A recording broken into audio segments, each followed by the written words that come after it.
Y وار، یہ ایک ایسا سوال ہے جو بہت عرصے سے پوچھا جا رہا ہے۔ آج اسی سلسلے میں اس ویڈیو میں کریں گے گفتگو۔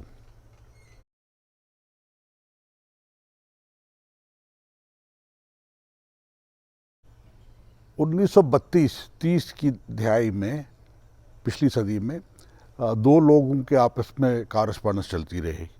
ایک تھے فرائیڈ اور ایک تھے آئنسٹائن، اور دونوں کا موضوع خط و خطابت کا تھا کہ وائی وار کے اصل میں یہ جنگ ہوتی کیوں ہے۔ لیگ آف نیشن دونوں جو ہے وہ تازہ بنی ہوئی تھی یا بن رہی تھی، اور اس بارے میں سوچا جا رہا تھا کہ کس طرح سے یہ ممکن کیا جائے کہ دوبارہ سے ورلڈ وار نہ ہو۔ لیکن اس کے باوجود بھی سیکنڈ ورلڈ وار ہوئی۔ ان کی خط و کتابت جو ہے وہ ایک کتابچے کی شکل میں جو ہے وہ شائع بھی ہوئی ہے۔ اس وقت اس پہ تو بات نہیں ہوگی۔ بات اس لیے ہو رہی ہے کہ 7 اکتوبر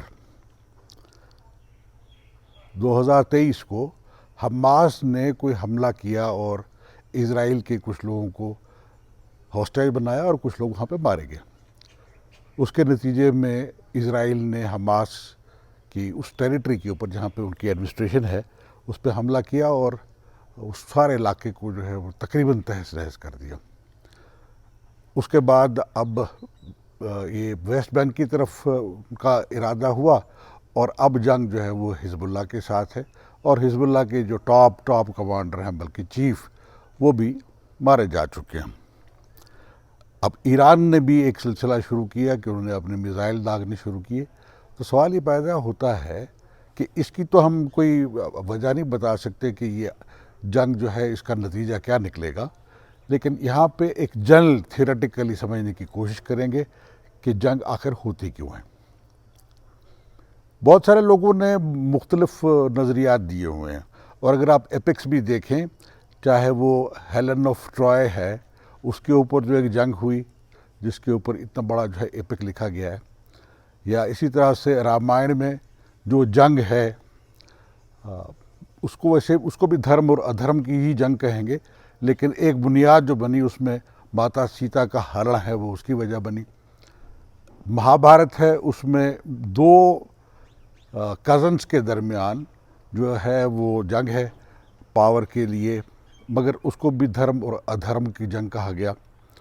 اسی طرح سے بہت ساری اور جنگیں بھی جو ہیں ان کی کوئی نہ کوئی وجوہات ہوتی ہیں۔ تو سائنٹیفکلی اس کو ثابت کرنے کے لیے لوگوں نے کوشش کی۔ انہوں نے کہا جی ایک تو وجہ جو ہے ہو سکتا ہے بایولوجی ہے، اور ڈارون کو کوٹ کرتے ہیں، انہوں نے کہا سروائیول آف دا فٹسٹ، کہ جنگ اس لیے ہوتی ہے کہ جو زیادہ فٹ ہے وہ دوسرے کو جو انہیلیٹ کر دیتا ہے۔ یہ والی تھیوری جو ہے وہ جرمنی میں کافی دیر تک وار سے متعلق ہوئی، اور انہوں نے کہا کہ جی سروائیول آف دی فٹسٹ کا مطلب ہے کہ جو ویک ہے اس کو ختم ہو جانا چاہیے۔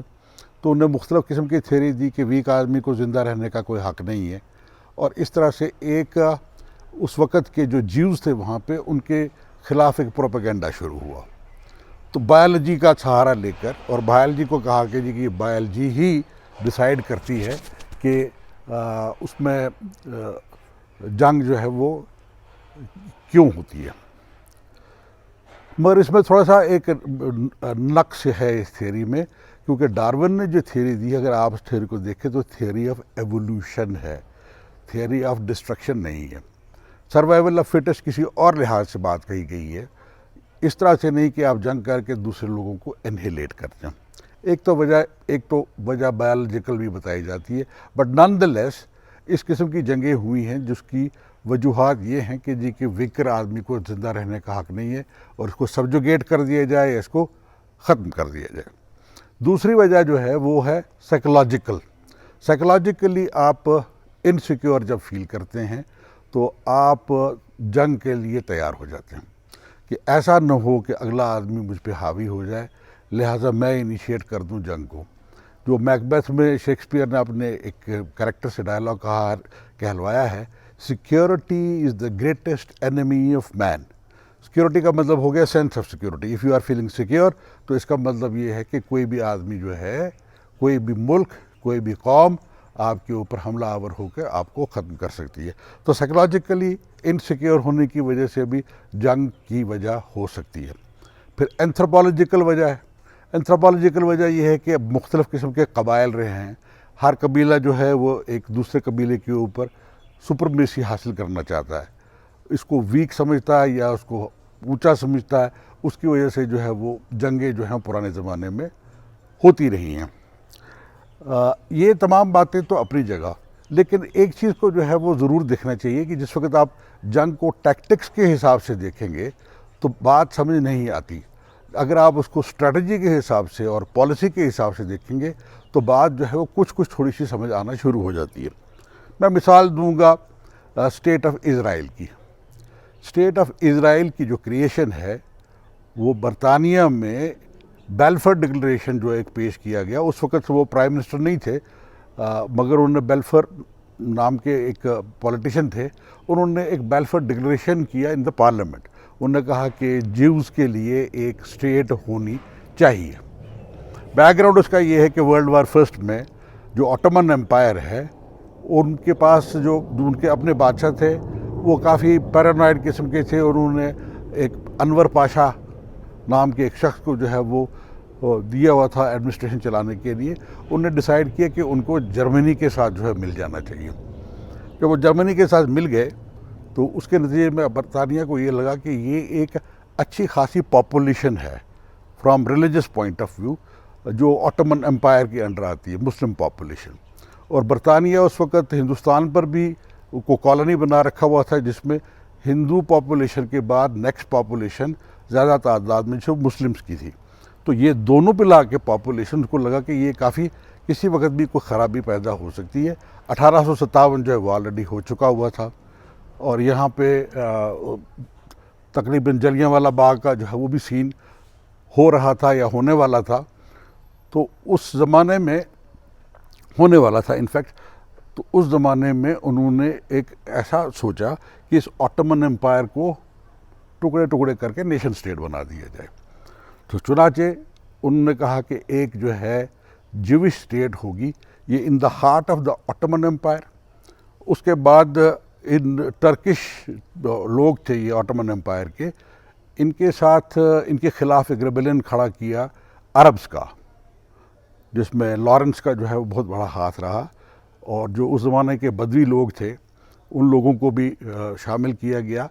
پہلے تو یہ کہا گیا کہ جو شریف آف مکہ ہے, جو آج کل اردن کے بادشاہ ہیں, شاہ عبداللہ ان کا جو خاندان ہے, ان کے ساتھ پہلے بات کی گئی کہ جی کہ آپ جو پروفٹ کی لائن میں سے ہو, ہاشمی ہو, تو آپ یہ کیسے ہے کہ ایک ترک جو نان عرب ہیں ان کے انڈر آپ کام کرتے ہو. تو ایک تھوڑا سا ریزنٹمنٹ اور ایک ڈسنٹ وہاں پیدا کیا. اور باقی جو نجدی لوگ تھے بدوی, ان کو کہا کہ جی کہ آپ تو زیادہ ایریا میں ہو اور آپ رورل ایریا میں ہو, ریگستان میں رہنے والے, تو آپ کا حق زیادہ بنتا ہے. تو ان کا ریبیلین جو ہے وہ شریف کے خلاف, شریف کا ریبیلین جو ہے وہ آٹومن امپائر کے خلاف. نیٹ رزلٹ یہ ہے کہ آپ کے بہت سارے ملک بن گئے, عراق, لیبیا, شام, سیریا, ایجپٹ, اور بیچ میں جو ہے ایک ریاست جو ہے وہ قائم کی گئی جس کو اسرائیل کہا جاتا ہے. 1948 میں اس میں UN میں کیا کیا ہوا اس وقت, وہ او جیروسلم نام کی ایک کتاب ہے, اس میں اس کی ساری ڈیٹیل دی ہوئی ہے. اب آج کے زمانے میں جو دقت ہے کہ کچھ عرصے تک تو فلسطینیوں کا لوگ انٹرنیشنلی سپورٹ کرتے رہے کیونکہ وہ یہاں کے رہنے والے ہیں, لیکن فار اسٹریٹجک ریزنز اب لوگ جو ہیں وہ اسرائیل کو سپورٹ کرتے ہیں. وہ اس لیے کہ اسرائیل جو ہے وہ ٹیکنالوجی پیسیفیکیشن کی تمام دنیا کے ممالک کو بھیجتا ہے. پیسیفیکیشن سے کیا مراد ہے؟ عام طور پر جب پولیس والا ہم استعمال کرتے تھے لفظ, تو وہ یہ تھا کہ کسی جگہ پر ایجیٹیشن ہو رہی ہے, لوگ وہاں پہ جو پولیس والا جاتا تھا اور ان سے بات چیت کر کے ان کو ذرا مطمئن کر لیتا تھا, اس کو کہتا تھا کہ میں نے لوگوں کو پیسیفائی کیا. لیکن پیسیفیکیشن کا لفظ جو ہے یہ تھوڑا سا مختلف ہے.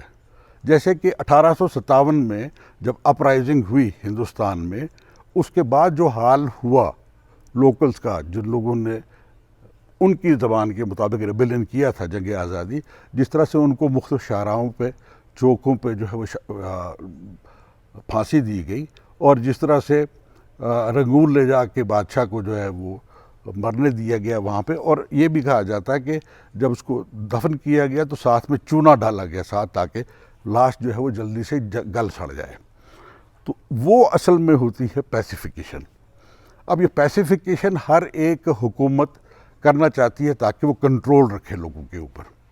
اس پیسیفیکیشن کی ٹیکنالوجی زیادہ تر اسرائیل سے آتی ہے۔ مثال کے طور پہ آپ اگر دیکھیں کہ سرویلنس، الیکٹرانک سرویلنس کا جتنا بھی ٹیکنالوجی ہے یہ اسرائیل میں ڈیولپ ہوتی ہے۔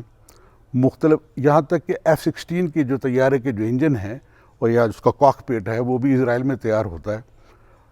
اور جو باقی اور چیزیں ہوتی ہیں جو عوام کو کنٹرول کرنے کے لیے ضرورت بھی ہے اسٹیٹ کو، کیونکہ اسٹیٹ کے پاس ہوتی ہے مونوپولی آف وائلنس۔ اگر یہ مونوپولی آف وائلنس نہ ہو اور کسی اور کے پاس ہو تو اس جگہ جو ہے وہ تہس نہس ہو جاتا ہے معاملہ۔ تو یہ تمام چیزوں کی ضرورت اسٹیٹ کرافٹ میں رہتی ہے، مگر یہ پوری دنیا جو ہے ان کو اس کے لیے سپورٹ اس لیے کرتی ہے کیونکہ ان کے پاس ایک پاپولیشن موجود ہے فلسطینیوں کی، جس کے اوپر یہ ٹیکنالوجی کا استعمال کر کے ایکسپیریمنٹ کیا جا سکتا ہے۔